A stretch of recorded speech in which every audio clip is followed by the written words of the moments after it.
사도행전의 12장에 가면 야고보와 베드로가 감옥에 갇힌 이야기가 나옵니다. 그래서 헤롯 왕이 이제 야고보와 베드로를 감옥에 이제 가뒀습니다. 가뒀는데 헤롯이 먼저 야고보를 이제 불러다가 칼로 야고보를 순교를 이제 시켰습니다. 야고보가 먼저 칼로 죽었습니다. 죽으니까 유대인들이 막 너무 기뻐하고 좋아하는 거예요. 그러니까 이 왕이 더 인기를 얻기 위해서 잘 됐다. 이 베드로도 잡아서 죽여야지 하는데 마침 이제 절기 기간이라서 먼저 이제 감옥에 놔뒀어요. 감옥에 놔뒀는데 자 4절에 보면 잡음에 옥에 가두어, 그러니까 베드로 잡은 거예요. 베드로를 잡아서 옥에 가두어 군인 내식인 네페에게 맡겨 지키고, 내식이면 네페면 16명이, 베드로 한 사람을 지금 16명이 지킨 거예요. 6월절 후에 백성 앞에 끌어내고자 하더라. 그러면서 베드로는 옥에 갇혔고 교회는 그를 위해서 간절히 하나님께 뭐 했더라 그랬어요? 기도했더라 그랬어요. 만약에 우리 목사님이나 제가 복음 전하다가 옥에 갇혔어요. 그 여러분들이 저를 위해서 기도해 주실 거 아니에요? 똑같은 상황이 되는 거예요.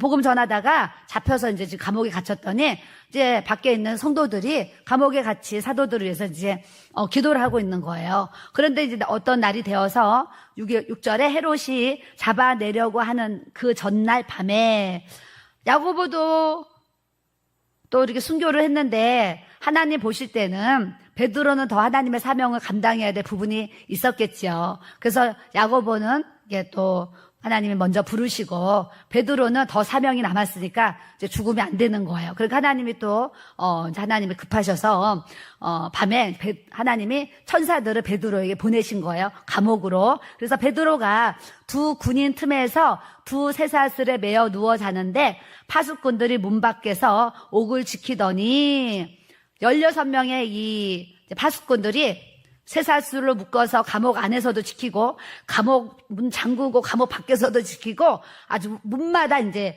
그 사람들이 이제 지킨 거예요. 16명 지킨 거죠. 지켰는데 7절에 보니까 호련히 제가 얘기했습니다.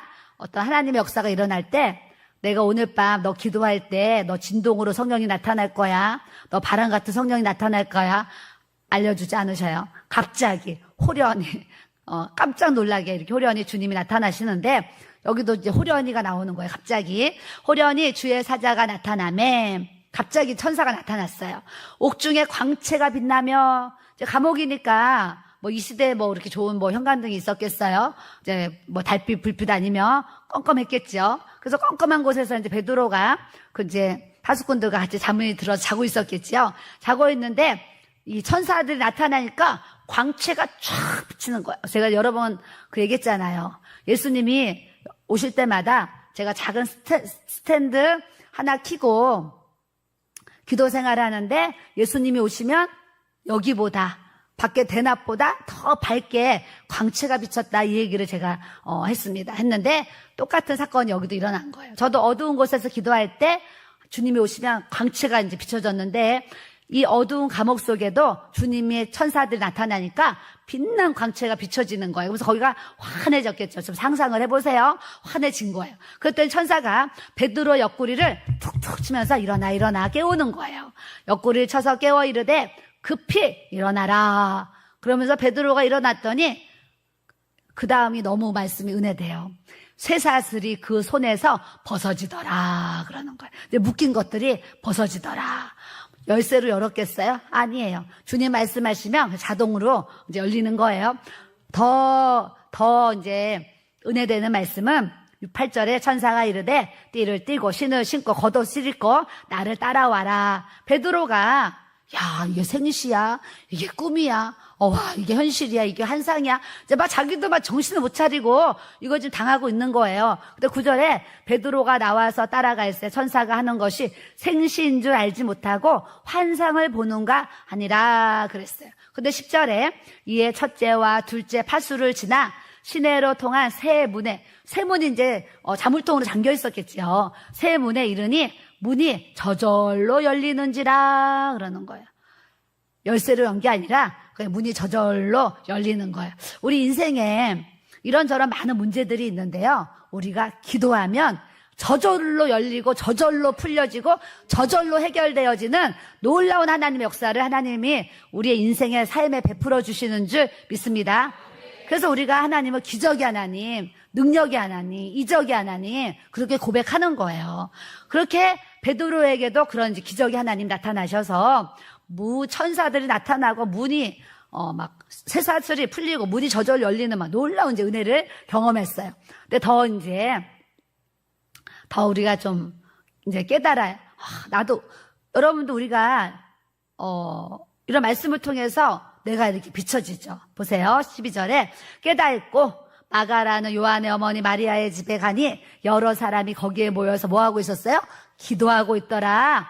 베드로가 지금 옥중에 있고 곧 지금 거기서 죽을 수가 있으니까 이제 사랑하는 가족들이나 또 형제들이 모여서 마가의 그 다락방에서 기도하고 있는 거예요. 전심으로 기도를 하고 하나님 베드로를 뭐라고 기도했겠어요? 옥에서 풀어내 주시옵소서 기도를 했겠죠. 여러분들도 막 기도하잖아요. 하나님 우리 자녀 뭐 어떻게 해주세요. 뭐 어떻게 해주세요. 기도를 해요. 기도를 하는데 하나님은 그 기도를 들으시고 응답하는데 안 믿는 분도 사실 많이 있어요. 많이 있는데 자 13절 베드로가 대문을 두드리는데 로데라는 여자아이가 영접하러 나왔다가 베드로가 문 열어 그랬을 거 아니에요. 그러니까 이 여자아이가 감옥에 있는 베드로가 이 한밤중에 나타났으니까 너무 놀란 거죠. 그래서 문 열기도 너무 놀래가지고 거기 기도하는 팀들에게 가서 베드로가 지금 문 밖에 왔습니다. 베드로가 문 밖에 왔습니다. 이렇게 얘기를 하는 거예요. 그랬더니 14절에 사람들이 뭐라 그러냐면 야 너가 미쳤구나 미쳤어 그러는 거예요. 베드로가 대문 앞에 있다니까 15절에 보세요. 그들이 말하되 내가 미쳤다 하나 그러는 거예요. 야 너 미쳤구나 미쳤어. 왜요? 감옥에 있는 사람이 밖에 와 있다 그러니까 안 믿는 거예요. 우리가요 이런 모습일 때가 사실 많아요. 우리가 하나님 앞에 기도했어요. 하나님 응답을 하셨거든요. 그런데 그 응답이 왔을 때 아니야 이거 잘못된 거야 막 이러면서 못 믿는 일들이 막 일어난다니까요. 그래서 여자아이가 힘써 말하되 참말이래요. 진짜라니까요. 진짜 왔다니까요. 막 얘기를 하는 거예요. 그랬더니 또 뭐라 그런지 아세요? 그들이 말하되 그러면 그의 천사라 하더라 그러는 거예요. 베드로라고 그렇게 얘기하는데도 아니야. 베드로 돕는 천사들이 왔나 보지 얘기하는 거예요. 그런데 베드로가 문 두드리기를 그치지 아니하니 그들이 문을 열어 베드로를 보고 어떻게 했대요? 놀라는지라 그러는 거예요. 제가 복음 전하다가 뭔가 밖에서 불법해서 감옥에 갔어요. 여러분들이 막 여기서 기도를 한 거예요. 기도를 했는데 하나님이 천사를 보내셔서 제가 감옥에서 딱 풀려나가지고 이 성전 문 앞에 나가지고 문이 잠겨 있는 거예요. 그래서 문 열어주세요. 제가 감옥에서 나와서 지금 왔어요. 그래서 여러분들이 이 안에서 이거 뭐야? 이거 잘못된 거야. 이거 이상한 사람이 왔나 봐. 하면서 막 못 여는 거예요. 근데 문을 열었는데 제가 딱 서 있는 거예요. 그랬더니 여러분들이 다 놀래가지고 이거 뭐야? 기도해놓고도 놀래는 거예요. 우리의 믿음이 이런 상황들이 일어날 때가 굉장히 많이 이렇게 있는 것 같아요. 그래서 우리는 기도할 때는 내가 기도한 것, 내가 구한 것을 하나님이 들으시고 응답하신 것을 우리가 믿고 감사함으로 나가야 될 줄로 믿습니다. 자, 18절에요. 날이 새매 군인들이 베드로가 어떻게 되었는지 알지 못해서 적지 않게 소동하니 베드로 죽이려고 감옥에서 데리고 나오라 그랬더니 갔더니 감옥 문이 다 잠겨 있는데 베드로만 없어진 거예요. 그러니 이 사람들이 소동이 당연히 일어나죠. 열쇠를 열어서 문이 열려 있으면 누가 와가지고 열어서 데려갔나 보다 할 텐데 세상에 파수꾼들은 다 서 있고 문은 다 잠겨 있는데 쇠사슬만 풀려서 사람만 없어졌어요. 이게 하나님은요 영혼의 이동도 가능하시지만 육체의 이동도 가능케 하시는 분이에요. 얼마나 하나님이 저는 오늘 이 말씀 묵상하는데 우리 이 하나님의 이 섭리 또 하나님의 이 놀라우신 능력을 생각하니까 정말 마음이 설레고요. 정말 막 흥분이 되는 거예요. 너무 이 하나님의 역사에 대해서. 저는 여러분들도 저 이런 말씀을 대하면 마음이 뛰고 설레고 막 흥분되고 어머 하나님 나에게도 더 큰 믿음을 부어주세요. 기도할 수 있는 또 우리가 돼야 될 줄로 믿습니다. 그 19절에 보니까 헤롯이 그를 찾아도 보지 못하며 파수꾼들을 뭐예요? 신문하고 죽여라. 이 사람들은 사실 자기 사명 잘 감당한 건데 하나님을 통해서 천사를 통해서 이렇게 이제 베드로가 풀려났는데 세상 이방인들의 눈으로 보면은 또 이 파수꾼들의 잘못으로 이제 베드로를 풀어줬나 보다 하고 이렇게 이 사람들이 죽임을 당하는 이런 이제 모습이 있었어요. 그런 헤롯 왕이 어떻게 죽었냐면은요. 23절에 가면 22절에 백성들이 크게 부르되 이것은 신의 소리요 사람의 소리가 아니라 하거늘 헤롯이 사람들 앞에서요 여러분 막 하면서 강의를 한 거예요. 강의를 했더니 사람들이 와, 저 사람이 하나님이야, 저 사람이 신이야 하면서 막 존귀함을 준 거죠. 그랬더니 당신은 사람이 아니라 신입니다 막 얘기를 하는 거예요. 그러니까 헤롯이 얼마나 막 으쓱해졌겠습니까? 으쓱해져가지고 그 영광을 아닙니다 여러분, 나는 신이 아닙니다, 나는 하나님이 아닙니다, 하나님은 저 하늘에 계신 하나님 한 분입니다, 이렇게 하나님 앞에 영광을 돌려야 되는데 23절에 보니까 헤롯이 영광을 하나님께로 돌리지 아니하므로 주의 사자가 고치니 뭐에 먹혀 죽었어요? 벌레에 먹혀 죽었어요. 세상 왕은요 이 땅에 있는 동안은 모든 것을 다 얼마나 많은 것을 소유하고 많은 것을 다스리고 종들이 있고 얼마나 풍요와 그런 부요가 있었겠습니까?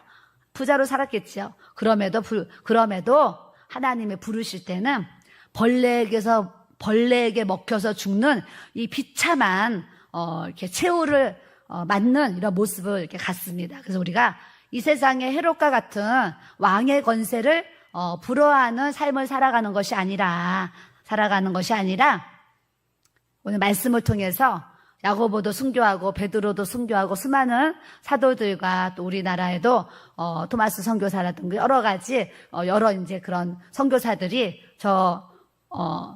북한 땅에 또 이렇게 배를 타고 와서 또 복음을 전하고 쪽복음을 던져서 우리나라에 복음이 들어와서 우리에게까지 이 복음이 들어왔는데 얼마나 그 순교자 기념관에 가면 우리 목사님은 용인에 순교자 기념관이 있는데 우리나라의 이렇게 순교자들의 사진들이요 이렇게 사진 하나에다 이름 써가지고요 그 내용들을 싹 이렇게 해놔서 순교자 기념관이 용인에 있어요. 그래서 우리 목사님은 성도들에게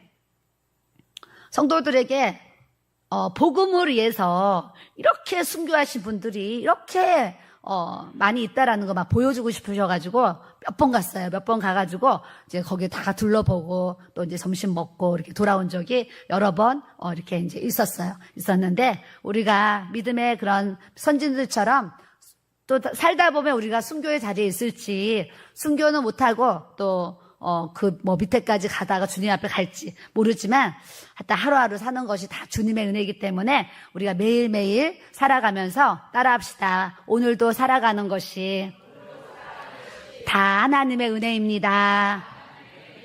네. 내일 일도 염려하지 말라고 그랬지만, 내일 일도 주님이 자랑하지 말라고 그러셔요. 왜요? 내일 일은 우리가 모르잖아요. 그래서 한날, 오늘 이 하루가 참 중요한 것 같아요. 내가 60 정년 퇴직하고 나서 그때 가서 전도를 열심히 하고 내가 나중에 시간이 나면은 기도를 많이 하고 그런 말은 하나도 하나님이 신뢰하지 아니하시고 오늘 하루 하나님 앞에 기도하고 전도하고 예배 드리고 하나님이 기뻐하시는 복음의 삶을 살고 이렇게 주님의 이 오늘 하루를 우리가 하나님 앞에 정말 복 있는 사람이 되어서 하나님의 뜻대로 잘 인도함 받고 세워질 수 있는 저와 여러분들의 삶이 돼야 될 줄로 믿습니다.